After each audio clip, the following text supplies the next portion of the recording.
प्रियो, लूका का सुसमाचार 18वां अध्याय 10 वचन से हम पढ़ेंगे। 2 मनुष्य मंदिर में प्रार्थना करने के लिए गए। एक फरीसी था और दूसरा चुंगी लेने वाला। फरीसी खड़ा होकर अपने मन में यों प्रार्थना करने लगा, हे परमेश्वर, मैं तेरा धन्यवाद करता हूं कि मैं दूसरे मनुष्यों के समान अंधेर करने वाला, अन्यायी और व्यभिचारी नहीं, और ना इस चुंगी लेने वाले के समान हूं। मैं सप्ताह में 2 बार उपवास रखता हूं। मैं अपनी सब कमाई का 10वां अंश भी देता हूं। परंतु चुंगी लेने वाले ने दूर खड़े होकर स्वर्ग की ओर आंखें उठाना भी ना चाहा, वरन अपनी छाती पीट पीट कर कहा, हे परमेश्वर, मुझ पापी पर दया कर। मैं तुमसे कहता हूं कि वह दूसरा नहीं, परंतु यही मनुष्य धर्मी ठहराया जाकर अपने घर को गया, क्योंकि जो कोई अपने आप को बड़ा बनाएगा वह छोटा किया जाएगा, और जो अपने आप को छोटा बनाएगा वह बड़ा किया जाएगा। प्रियो, 2 जन मंदिर में आए। एक तो फरीसी था और दूसरा चुंगी लेने वाला था। फरीसी यानी भक्त है, परमेश्वर की व्यवस्था को जानने वाला है। चुंगी लेने वाला यानी कर वसूली करने वाला। उन दिनों चुंगी लेने वालों से लोग घृणा करते थे, क्योंकि यहूदियों के बीच यहूदी के रूप में रहते हुए रोमी शासन की ओर से चुंगी वसूल करते हुए, चुंगी वसूल करने की प्रक्रिया में अन्याय और अधर्म को स्थान देकर लोगों से बलपूर्वक चुंगी वसूल करने वालों को चुंगी लेने वाले कहते हैं। ये लोग इतने पापी लोग हैं कि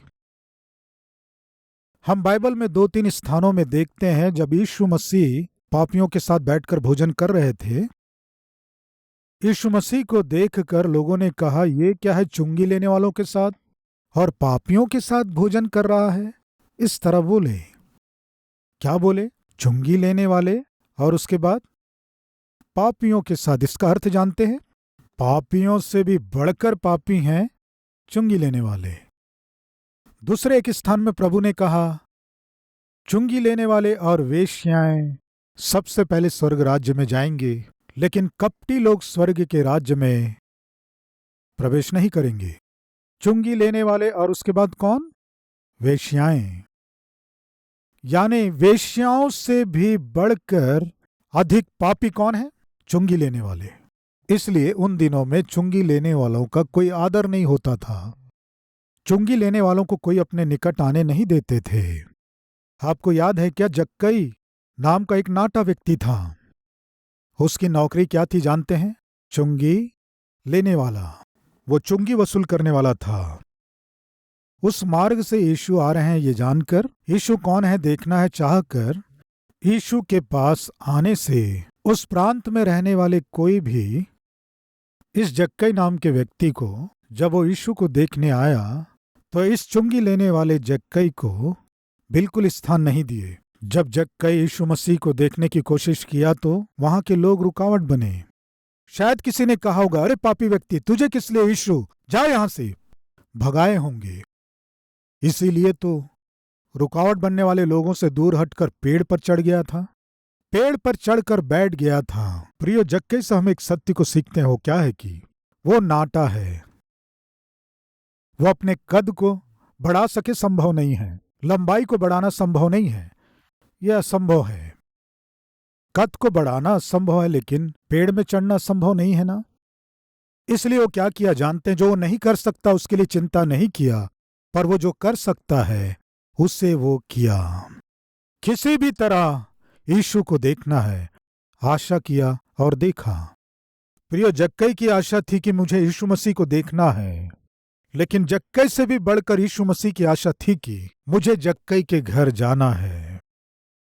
प्रियो, उस दिन जक्कई उस पेड़ में चढ़कर उस पेड़ के पत्तों के आड़ से जब वो यीशु को देख रहा था, यीशु उसी मार्ग से जाते हुए जिस पेड़ के ऊपर जक्कई चढ़ा था उसके नीचे आकर ऊपर देखकर जक्कई इस तरह बुलाने से जक्कई चकित हो गया।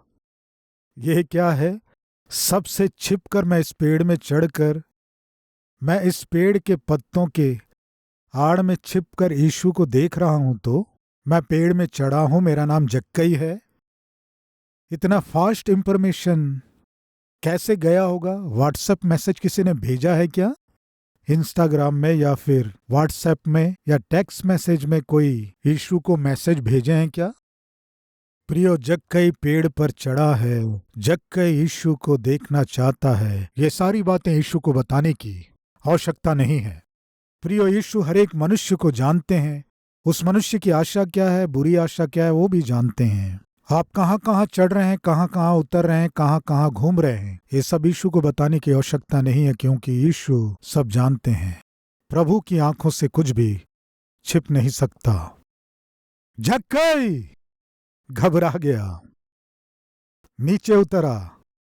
आज मुझे तुम्हारे घर जाना है। प्रियो, उस दिन जक्कई नाम का चुंगी लेने वाला व्यक्ति, यीशु जैसे ही उसे बुलाया तुरंत वो नीचे उतर आया। प्रियो, अपने घर यीशु को ले गया।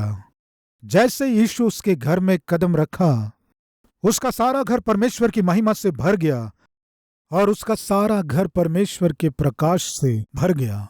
जैसे यीशु उसके घर में कदम रखा, तब तक उस घर में जो शासन कर रहा था वो अंधकार गायब हो गया। प्रियो, जक्कई आकर यीशु से कह रहा है, यीशु, अन्याय से यदि मैंने किसी का 1 रुपया लिया है तो उसके बदले 4 रुपए मैं लौटा दूंगा। प्रभु, मैंने जो धन कमाया है, मैंने जो संपत्ति कमाया है, उससे बढ़कर और उनसे जो आनंद मिला है उससे बढ़कर आप मेरे घर में मेरे जीवन में कदम रखने से जो आनंद मिला है, आहा, ये कितना अद्भुत है। ये आनंद मेरे लिए काफी है। इस धन संपत्ति से सब लौटा दूंगा, 4 गुना दे दूंगा।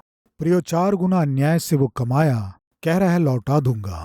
प्रियो, इन बातों को आज मैं आपसे क्यों बांट रहा हूं जानते हैं? उन दिनों में चुंगी लेने वालों के पापमय कामों के कारण समाज में उनका कोई आदर नहीं था, कोई सम्मान नहीं था। अभी हम एक चुंगी लेने वाले के विषय में देख रहे हैं और एक फरीसी के विषय में देख रहे हैं। दोनों मंदिर में प्रार्थना करने आए, यानी परमेश्वर के भवन में आने वाले सब एक जैसे नहीं होते हैं।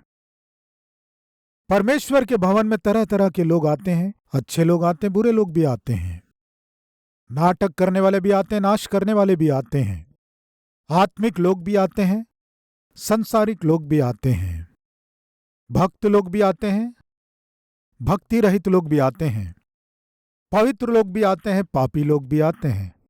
हम किस झुंड के हैं? पवित्र लोगों की पार्टी है या पापियों की पार्टी है? यीशु के पार्टी हैं या फिर शैतान के पार्टी हैं? रहने दीजिए ब्रदर, शैतान के पार्टी वाले प्रभु के भवन में क्यों आएंगे? आपसे किसने कहा नहीं आएंगे? आपसे किसी ने कहा क्या? बाइबल में एक घटना है, देखेंगे, आइए। इसी लूका के सुसमाचार में 13वां अध्याय, लूका का सुसमाचार 13वां अध्याय 10वां वचन देखेंगे, आइए। दुष्टात्मा पकड़े हुए परमेश्वर के भवन में रहते हैं कि नहीं? 13वां अध्याय 10वें वचन को पढ़ रहा हूं।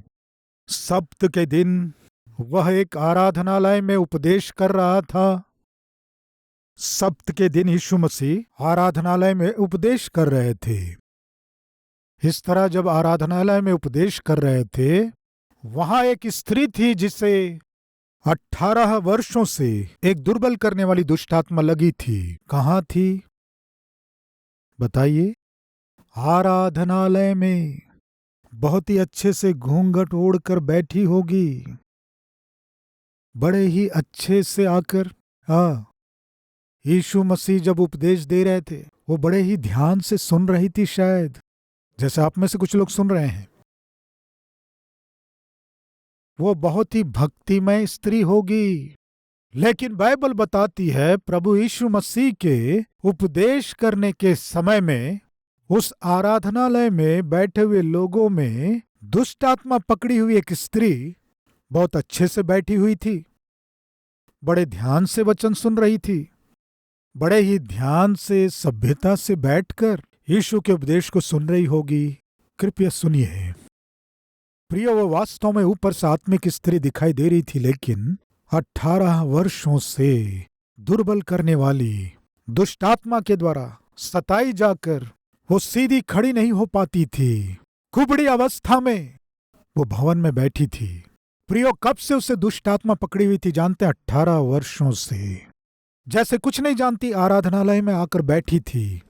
यानी आज बहुत से लोग वर्षों वर्षों से दुष्ट आत्माओं से सताए जाते हुए, अशुद्ध आत्माओं से सताए जाते हुए भी आराधनालय के सदस्यों के रूप में, चर्च के सदस्यों के रूप में, कलीसिया के लीडर के रूप में और कुछ लोग सेवकों के रूप में सक्रिय रहना, कार्य करना, यह संभव है। 18 वर्षों से दुर्बल करने वाली आत्मा से ग्रसित यह स्त्री जैसे कुछ नहीं जानती आकर जब यीशु मसीह उपदेश दे रहे थे, बड़ी भक्त स्त्री के रूप में भेष धरकर वहां बैठी थी।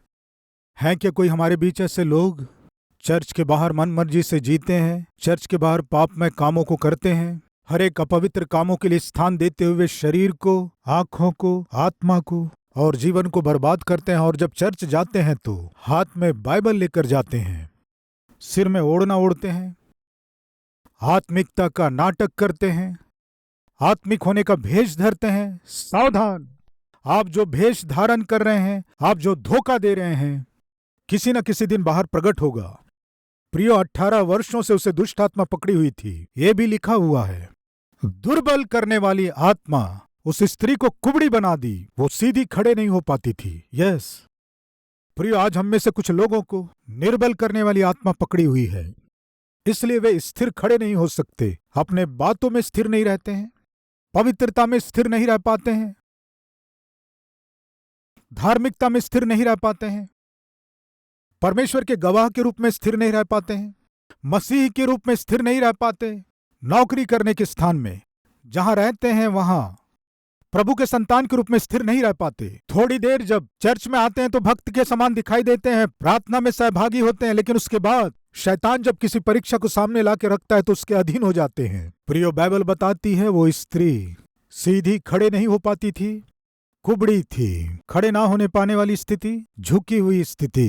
प्रियो, आज हम में बहुत से लोग हैं जो पाप के आगे झुके हुए हैं, अधीन होकर जी रहे हैं। यस, जब प्रभु के भवन में आते हैं, एक विशेष संदेश को सुनते हैं, आत्मिकता में झुके हुए लोग धीरे धीरे धीरे धीरे उठकर मजबूती से खड़े होकर कहते हैं, प्रभु अब देखिए मैं कैसे जीऊंगा, क्योंकि आज आपके वचन ने मुझसे बात किया है। यूसुफ के समान प्रभु मैं पाप का सामना करूंगा, दानियल के समान प्रभु मैं हर दिन 3 बार प्रार्थना करूंगा। आप देखिए प्रभु, ये कहकर आवेश में चर्च में हिलने लगते हैं। शैतान आपको देखकर हिलो, बहुत अच्छे से हिलो। कितना हिलोगे? जितना भी हिलना चर्च के अंदर ही, बाहर आओगे तो तुम्हें देख लूंगा मैं, तुम्हें कैसे अधीन करना है मैं अच्छे से जानता हूं। प्रियो, कई बार जब हमारे घरों में सांप आ जाता है, वो सांप क्या करता है? आकर फुफकारने लगता है। उसे देखकर किसी सपेरे को बुलाने से वो सपेरा आता है, वो सांप फुफकार मारता रहता है। फुफकार मारते हुए सांप को देखकर सब डरते हैं, लेकिन वो सपेरा नहीं डरता है।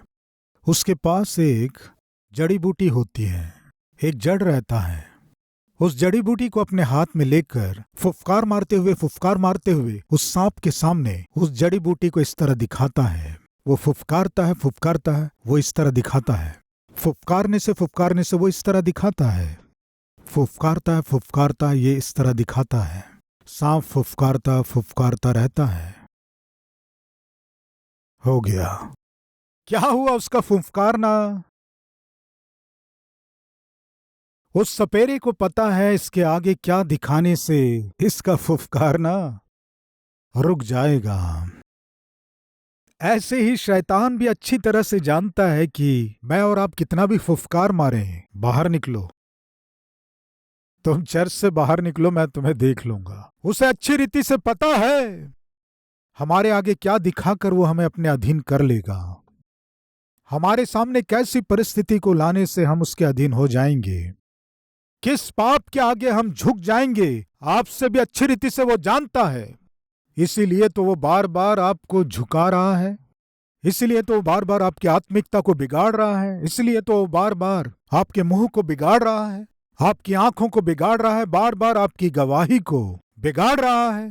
कारण जानते हैं, वो अच्छे से जानता है क्या करने से, किसे आपके सामने लाने से, कहाँ ले जाने से, कैसी परिस्थिति आपके सामने लाने से शैतान के आप अधीन हो जाएंगे, ये अच्छी रीति से जानता है। मैं पूछता हूं प्रिय भाई और बहन, शैतान आपको आसानी से अपने अधीन कर ले, आप उसे कैसे मौका दे रहे हैं? किसके आप आसानी से अधीन हो जाते हैं? किस विषय में आप पाप के अधीन आसानी से हो जाते हैं?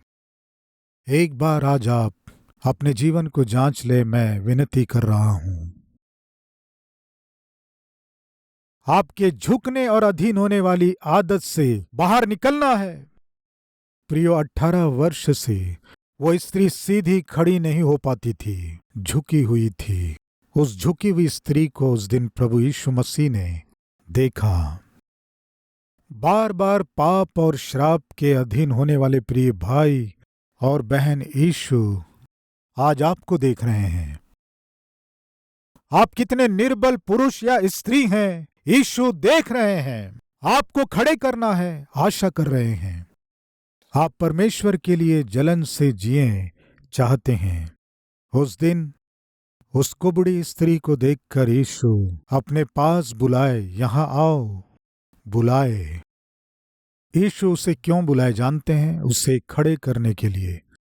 आज हमारे बीच बार बार पाप में गिरने वाले, अधीन होने वाले यदि आप हैं, तो बार बार शैतान की परीक्षाओं के अधीन होने वाली स्त्री के रूप में यदि आप हैं, तो यीशु आपको खड़ा करना चाहते हैं। उस स्त्री को बुलाने से वो सामने आई। यीशु क्या किए जानते हैं? देखेंगे, आइए। लूका का सुसमाचार 13वां अध्याय 12वें वचन से पढ़ेंगे।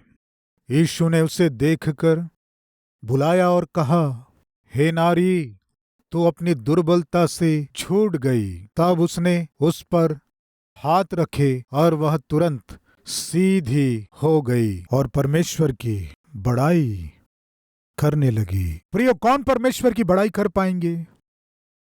किसके जीवन के द्वारा परमेश्वर महिमा पा सकते हैं? आप में से कितने लोग परमेश्वर की महिमा करना चाहते हैं? अपने हाथ दिखाएंगे। मैं परमेश्वर की महिमा करना चाहता हूं कहने वाले हाथ दिखाएंगे। महिमा करना यानी क्या है? परमेश्वर को खुश करना, परमेश्वर की बड़ाई करना। मान लीजिए आपका पुत्र 10वीं में प्रथम आया और 12वीं में भी जिले में प्रथम आया, समझो। पिता के रूप में आपको क्या मिलेगी जानते हैं? बड़ाई मिलेगी, खुशी मिलेगी। प्रियो, मेरे और आपके कारण मुझको और आपको देखकर कोई कहे, ये बहुत अच्छा आत्मिक व्यक्ति है, अच्छी आत्मिक स्त्री है, ये नाटक करने वाले मसीही अलग हैं और ये व्यक्ति अलग है। मसीहों में बहुत से तरह के मसीह हैं, लेकिन ये उनसे भिन्न हैं। हमारे परिवार में बहुत से मसीह हैं, लेकिन ऐसा मसीही कोई नहीं है। ये वास्तव में प्रार्थना करने वाला है और एक बात में स्थिर रहता है। ये एक सच्चा सेवक है। इस तरह कोई भी हमारे विषय में यदि कहते हैं, तो उसे सुनकर हमारे पिता क्या होंगे? खुश होंगे, आनंदित होंगे। यही है महिमा करना। यानी दुष्ट आत्मा पकड़ी हुई ये स्त्री कभी भी परमेश्वर की बड़ाई नहीं कर सकी। प्रिय, पाप के आगे झुके हुए लोग परमेश्वर की महिमा नहीं कर सकते। परीक्षा के अधीन होने वाले लोग परमेश्वर की महिमा नहीं कर सकते। बार बार शैतान के हाथों में बंधक बनने वाले लोग परमेश्वर की महिमा नहीं कर सकते। आज हम में कोई है क्या जो परमेश्वर को बार बार दुख पहुंचाते हों? प्रियो, इब्रानियों की पत्री में हम देखते हैं, क्या प्रभु को घायल किया जा सकता है? प्रभु बार बार क्रूस पर चढ़ाए जाएंगे क्या? बाइबल में है, देखेंगे, आइए। इब्रानियों की पत्री 6वां अध्याय 4 वचन से हम देखेंगे, क्योंकि जिन्होंने एक बार ज्योति पाई है और जो स्वर्गीय वरदान का स्वाद चख चुके हैं और पवित्र आत्मा के भागी हो गए हैं और परमेश्वर के उत्तम वचन का और आने वाले युग की सामर्थ का स्वाद चख चुके हैं, यदि वे भटक जाएं तो उन्हें मन फिराने के लिए फिर नया बनाना अनहोना है, क्योंकि वे परमेश्वर के पुत्र को अपने लिए फिर क्रूस पर चढ़ाते हैं और प्रगट में उस पर कलंक लगाते हैं। उन्हें मन फिराने के लिए फिर नया बनाना अनहोना है। नया बनाना अनहोना है।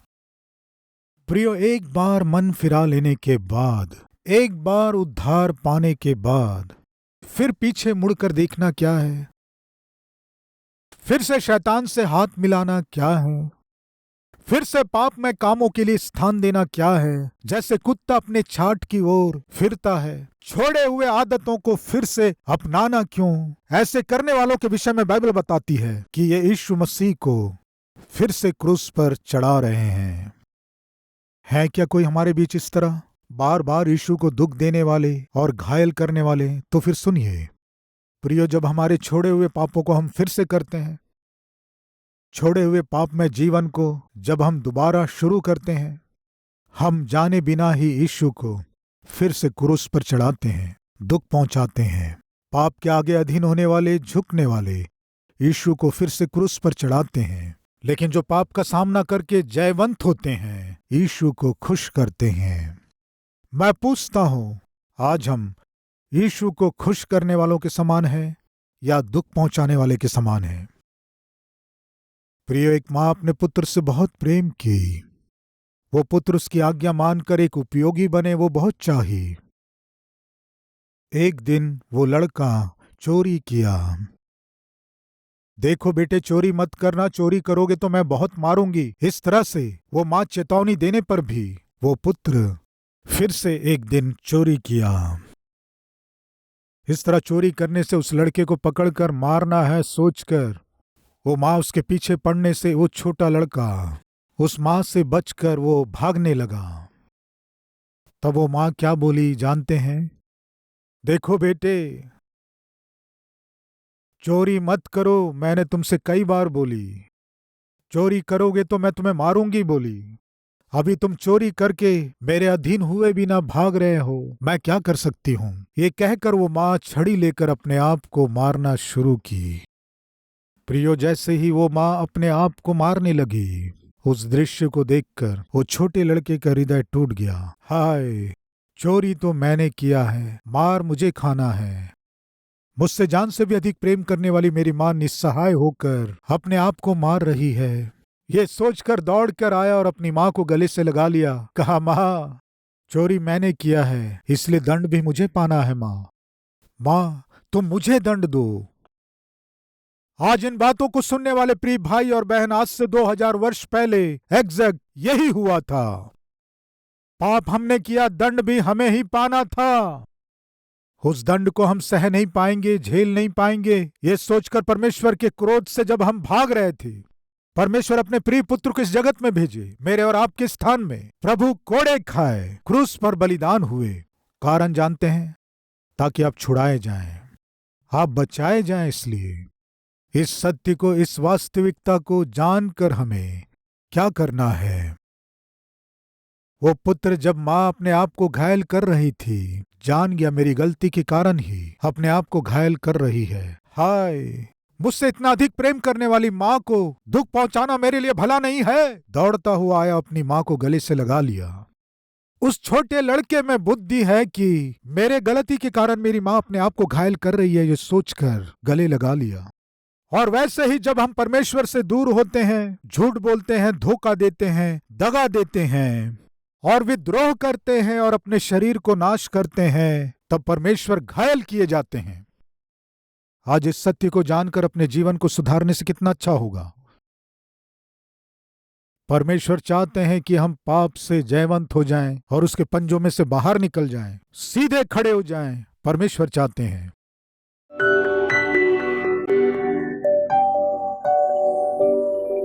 पवित्र परमेश्वर पिता, आपकी दृष्टि में छोटे पाप, बड़े पाप ऐसा कोई अंतर नहीं है। अनाज्ञाकारिता पाप है, इसलिए हम जो भी छोटे बड़े पाप करते हैं वो आपकी दृष्टि में घोर पाप है। इस सत्य को जानकर बार बार हम पाप के आगे ना झुककर सीधे खड़े हो सकें, ऐसी आत्मिकता मुझे और हम सबको दीजिए। आप हमें जब भी देखें आप खुश हो जाएं, ऐसा आत्मिक जीवन हमें दीजिए। बोए गए इस वचन को फलवंत कीजिए। हम आपकी उपस्थिति में धर्मी बनाए जाकर आपके संतान होकर जी सके, आपकी सामर्थ हमें दीजिए।